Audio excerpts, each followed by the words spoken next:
Okay, so hi Thomas, could you share a bit for your background?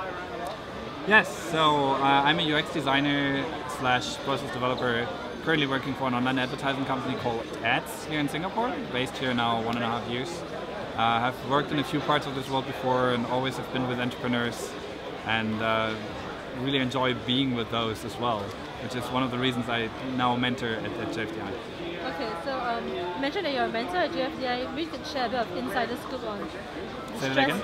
Give a bit of insider scoop on what is the stress level like during the bootcamp? In the last week it was quite high actually. Like teams were working pretty hard and pretty late till 11 p.m. sometimes when I was there in the evenings.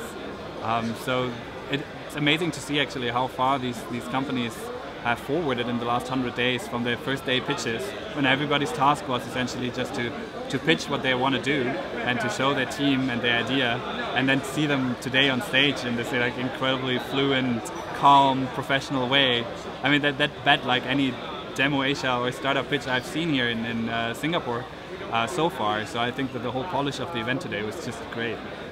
Okay, so again, after the 100 days, now that the startups have gone through the ideation stage, what's your advice, or where do you think the startups should focus on after the bootcamp? So most of the startups have already defined what they want to focus on. Like it's about the KPIs. If I want to quote Gorissen here, which is also another mentor that is very engaged with the startups, and to define the metrics that you want to achieve and then execute towards them.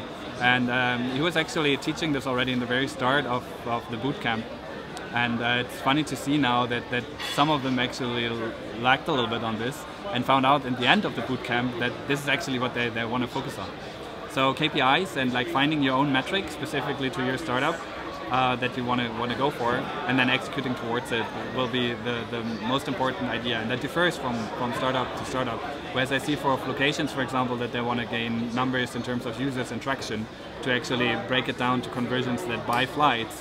There are different metrics for ShopSpot, which is I guess downloads that they have to the app, and that really like fill up the marketplace on the app.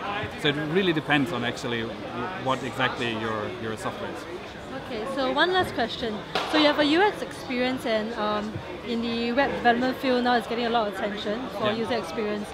So I suppose a lot of the teams, or some of them, start off with a bit of lack of experience in that. Yeah. How did they get up to speed with making sure that product was user-friendly and things like that? Yeah, I think that is actually one of the best advantages of joining an incubator like JFDI, especially here in Asia, where I get asked constantly about advice for UX design. There's a true lack here in the whole region of people that have experience in not only the feeling and creativity about UX design, but also the execution towards mobile and web. And I try through mentorship to actually scale this a little bit and share my knowledge to all these startups. Some of them are more into the UX business like locations, where they are trying to establish a new perspective on travel discovery, which is all UX.